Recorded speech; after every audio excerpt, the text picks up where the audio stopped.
हाँ स्टार्ट करो। बोलो। ठीक। सही हुआ। हाँ ठीक है। महाराज जी, आज जिस प्रकार से यहाँ पर वृद्धाश्रम का भूमि पूजन हुआ है, तो इसके बारे में क्या कहना चाहेंगे? और साथ ही हमारी भारतीय संस्कृति में जिस प्रकार से युवा भटक रहा है। हमें ये बात ज़्यादा लगती है कि वो भटक रहा है। ऐसा नहीं है कि युवा गलती नहीं कर रहे, युवा गलती कर रहे हैं। पश्चिमीकरण कोई बड़ी भारी गलती नहीं है। हमारे वाहन अपडेट हुए हैं, हमारी सड़कें अपडेट हुई हैं, हमारे कपड़े अपडेट हुए हैं, हमारी शिक्षा का ढंग अपडेट हुआ है, भोजन बनाने का तरीका अपडेट हुआ है। और ऐसे में सारी बातें पुरानी नहीं चल सकती। कई बार नई बातें अपनाते हुए हमें ऐसा लगता है कि ये सब गलत हो रहा है, जबकि उसमें से बहुत सारा ठीक भी होता है। हाँ, ये बात ठीक है कि नशा करना ये अपनी हानि के सिवा कुछ नहीं है, और इस तरह की बातें करना, एक दूसरे से आपसी प्रेम करने वालों में झगड़ा होना, ये हानि के सिवा कुछ नहीं है। अपनी समस्याएं खड़ी करना है ये, परिश्रम करने से बचना, यहाँ वहाँ से कुछ धन हाथ लग जाए ऐसी मानसिकता रखना, जबकि परिश्रम करके धन कमाना ये बिल्कुल ठीक है। तो इस तरह कुछ तो नया अच्छा होना चाहिए, और वो होना चाहिए, उसमें से कुछ हो रहा है, और कुछ जो खराब हो रहा है उसको हटाया जाना चाहिए। लेकिन युवा सब कुछ गलत कर रहे हैं, मैं इससे असहमत हूँ। क्या बुजुर्गों को भी इसमें बदलाव की अवस्था है? पूरी तरह जरूरत है। हमारी संस्कृति को अपडेट होने की जरूरत है। जो अपडेट नहीं होता वो आउटडेट हो जाता है। महाराज जी, जिस प्रकार से यूपी के पूर्व मंत्री स्वामी प्रसाद मौर्य ने रामचरितमानस को लेकर अलग तरीके से एक गलत बयान दिया, उसके बारे में क्या कहेंगे? मैं धर्म ग्रंथों के प्रति श्रद्धा रखता हूँ, आस्था रखता हूँ, लेकिन हमें नई शिक्षाओं की भी जरूरत है। बैलगाड़ी ठीक थी, कार भी ठीक है, हमें आज कार की जरूरत है। तो धर्म ग्रंथों में जो कुछ था वो पहले समय में बहुत अच्छी तरह एप्लीकेबल था, वो उस परिस्थिति में था। आज हमें नए ज्ञान की भी जरूरत है, और धर्म ग्रंथों से शिक्षा लेने की भी जरूरत है। किसी की बुराई करना, बहुत उसमें लांछन लगाना, उसमें से कबाड़ खोदने से केवल बदबू आती है। हम उससे ठीक शिक्षा लें, हम जितनी अच्छी शिक्षा ले सकते हैं हमें लेने की जरूरत है। बाकी किसी को गाली देने से और क्या मिलेगा, जो स्वामी प्रसाद मौर्य ने किया। तो उसका क्या उद्देश्य, किस कारण से करवाया गया? देखिए, जो यहाँ आज भूमि पूजन का हमने कार्यक्रम किया है, ये माँ ज्वाला देवी आश्रम धाम मंदिर का भूमि पूजन किया है, और लोगों को आस्था से जोड़ने के लिए और वृद्धों को आश्रय केंद्र के माध्यम से यहाँ हमने इसका आयोजन किया है। और सत्संग भवन बनेगा यहाँ पर। जो लोग यहाँ आसपास की महिलाएं, हमारे संगठन की महिलाएं जो हमसे जुड़ी हुई हैं, वो सत्संग करें, इस उद्देश्य से हमने इसका भूमि पूजन किया है।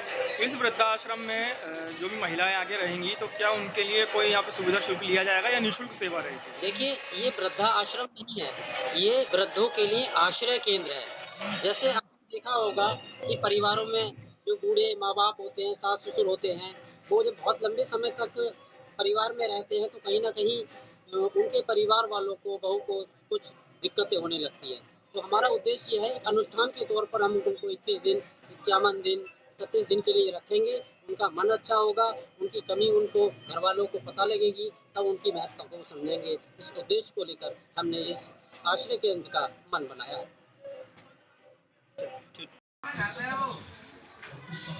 ठीक है। आज यहाँ जो भूमि पूजन हो रहा है, उसके बारे में क्या कहेंगे? माँ ज्वाला देवी आश्रम का भूमि पूजन आज यहाँ भगवान मोटेश्वर महादेव के नज़दीक स्थल पर किया जा रहा। मुझे भी यहाँ पर उत्तराखंड प्रदेश का अखिल ब्राह्मण उत्थान महासभा के प्रदेश महामंत्री होने की वजह से बुलाया गया। इस कार्यक्रम में मुख्य अतिथि के रूप में बिजनौर से चलकर कुलदीप मुनि जी आए हैं, और अभी हम लोगों ने भूमि पूजन संपन्न किया है। और माँ ज्वाला देवी आश्रम के संबंध में लोगों को बताया जा रहा है। यहाँ पर योग और सत्संग आदि के कार्यक्रम होंगे, और लोगों को उनके स्वास्थ्य के संबंध में भी जहाँ बताया जाएगा, वहीं सभा करके इनके भक्तों को उनके कानूनी अधिकार भी हम बताएंगे। अच्छा, जिस प्रकार से भारतीय संस्कृति का पतन हो रहा है, उसके बारे में क्या कहेंगे? भारतीय संस्कृति का जो पतन की ओर युवा अग्रसर हैं उनको रोकने के लिए यहाँ पर आज महात्मा जी को बुलाया गया कि वो अपने व्याख्यानों में उन्होंने बताया युवाओं को कि किस प्रकार वो अपने चरित्र को बचाकर बुजुर्गों की सेवा करके अपने घर परिवार की माँ और माता पिता की सेवा करके राष्ट्र को बढ़ा सकते हैं और योग से बीमारी से भी दूर रह सकते हैं। ये उनको बताया जा रहा है कि नशे से भी क्या हानियाँ होती हैं, ये भी उनको यहाँ पर हम लोगों के बताया जा रहा है। युवाओं को काफ़ी संख्या में भक्त महिलाएं पुरुष यहाँ उपस्थित हैं। उनके भविष्य के निर्माण में के संबंध में हम लोग चिंतित हैं, इसीलिए ये सारी व्यवस्था माँ ज्वाला देवी के आश्रम में आज करेंगे। इस तरह के धार्मिक आयोजन से समाज को क्या सीख मिलती है? देखिए, आज चाहे कुछ भी है, वातावरण एक भक्तिमय है। पूरा हिंदू समाज इस समय एक हुआ है और चिंतन है, लेकिन कुछ युवा हमारे गुमराह हो रहे हैं। उसका कारण नशा है।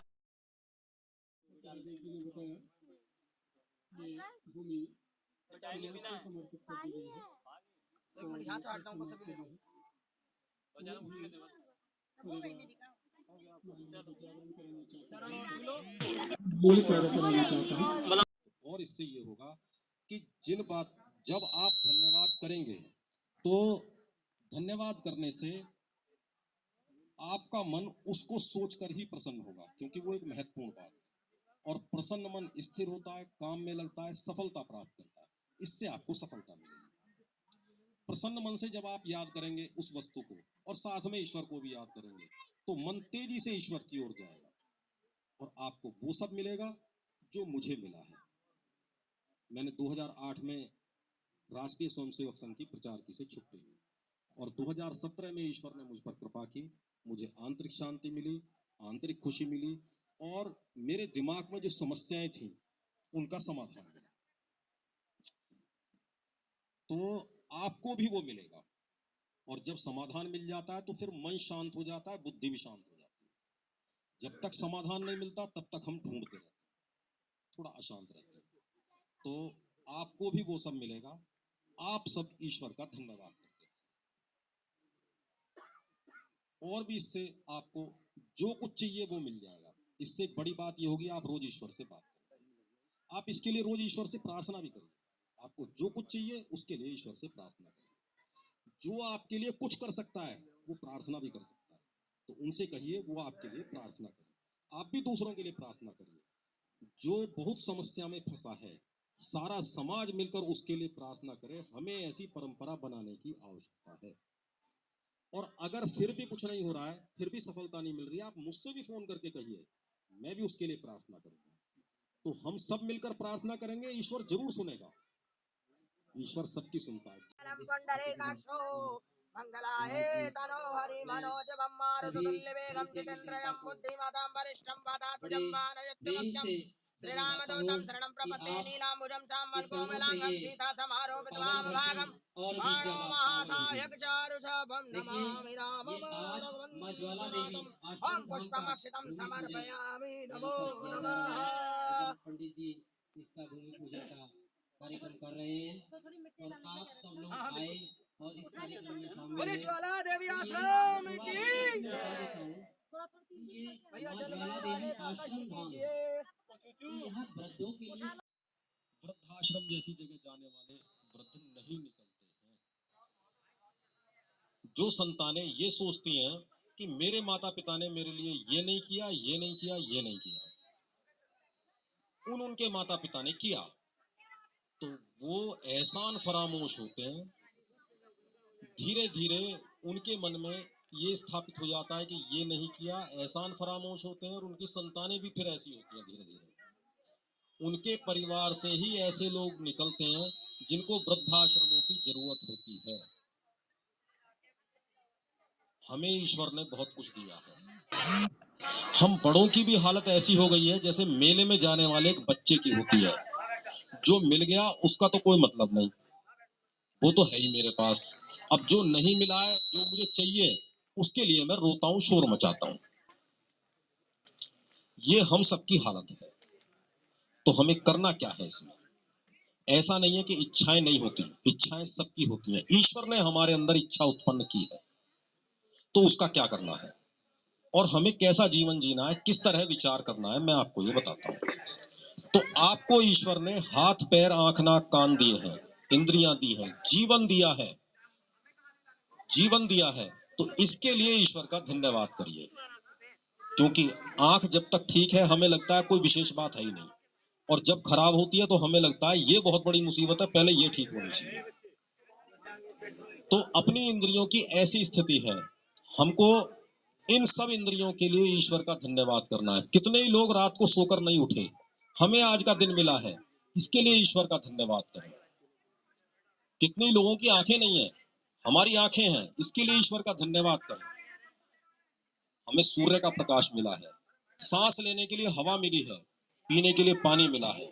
ये पानी जल इस जीवन के लिए बहुत जरूरी है, नहीं तो पृथ्वी पर जीवन नहीं होगा। उसका एक दिन देहावसान भी होगा। और हम लोग कहते हैं ना, ईश्वर ऐसा किया, ईश्वर ने वैसा कर दिया, इसीलिए वृद्धाश्रम में जाना पड़ा। नहीं नहीं, हमारे वेद में ईश्वर को, भगवान को समदर्शी कहा गया है। समदर्शी समझते हैं? जो सबको एक समान देखे। भगवान सबको एक दृष्टि से देखते हैं, समदर्शी, इसीलिए उनका वेद में नाम है। वो न किसी को अत्यधिक प्रेम करते हैं, न किसी से घृणा करते हैं, सबको एक समान देखते हैं। जैसे अभी सूर्य देव उगे हैं ना, तो यहाँ भी प्रकाश है, वहां भी प्रकाश है, बारिश होती है, ठीक उसी प्रकार। अगर संक्षेप में मैं बताऊं, जैसा आप कर्म करेंगे वैसा आपको भोगना पड़ेगा, मेरा अभिप्राय ये है।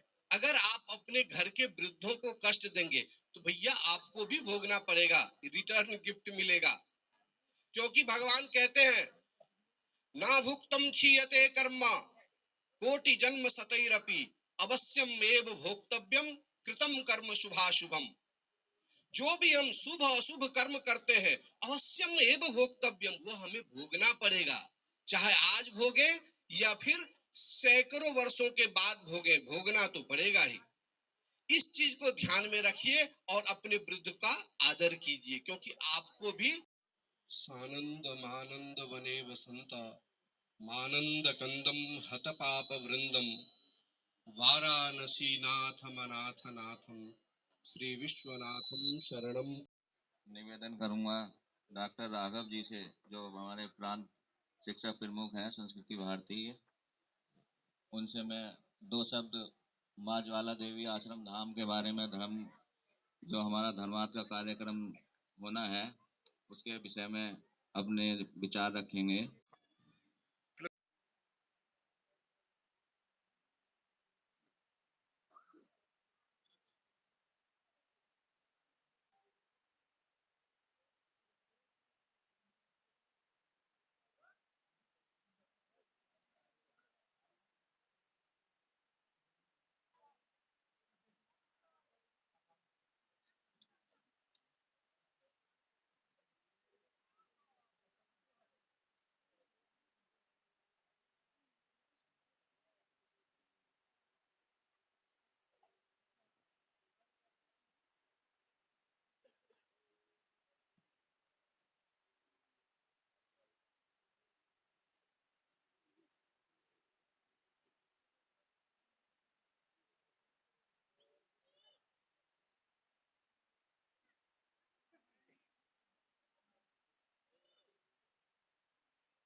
सभी भक्तों हाथ उठा के बोलेंगे, जय कन्हैया लाल की, वृंदावन बिहारी लाल की, भारत माता की, भारत माता की, भारत माता की।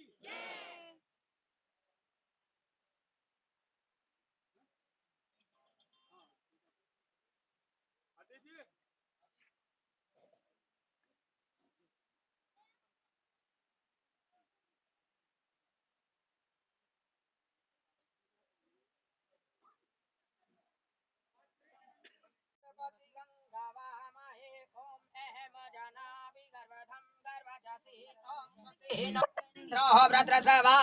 स्वस्ति न पूषा विश्ववेदाः स्वस्ति नस्तारिक्षो अरिष्टनेमि ॐ स्वस्ति नो बृहस्पतिर्दधातु ॐ प्रसदस्य वा प्रसन्नमात्रा ॐ विष्णु विराटमसि विष्णुद्रोमसि विष्णुद्रोमसि विष्णुतः ॐ अग्ने देवता वातो देवता सूर्य देवता चंद्रमा देवता रुद्र देवता आदित्य देवता मरुतो देवता बृहस्पति देवेंद्र देवता वर्णो देवता ओम द्यो शांति पृथ्वी शांति आपा शांति अंतरिक्ष गम शांति शांति शांतिर्भवतु नमो नमः ओम विश्वानि देव सविधुरतराणि पराशयत तनभ्यो नमो नमः ओम आयु करता शुभ करता कल्याण करता मंगल करता श्रीमन महागणाधिपते नमः।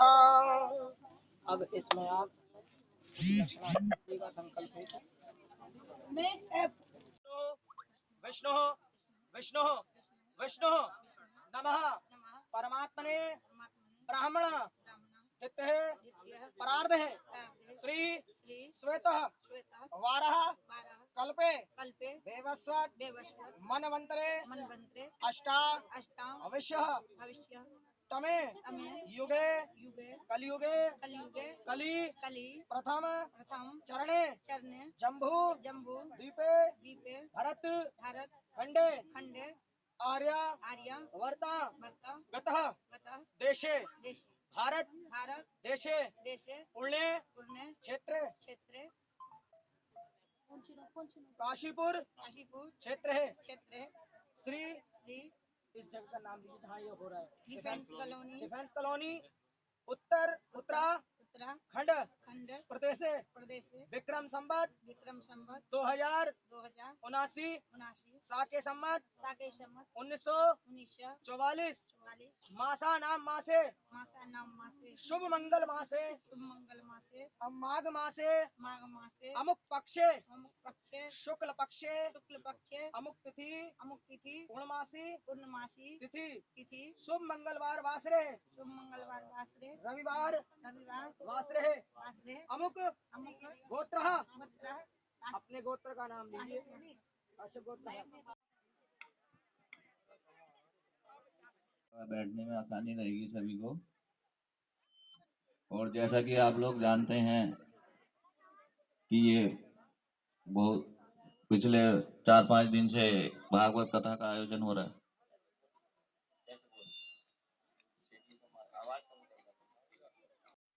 ये चरण आज यहाँ पड़े हैं।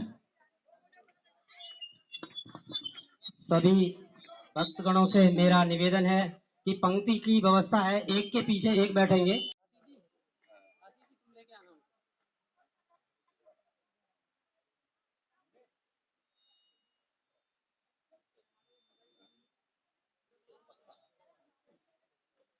बॉक्स का मुजरा इधर घुमाओ।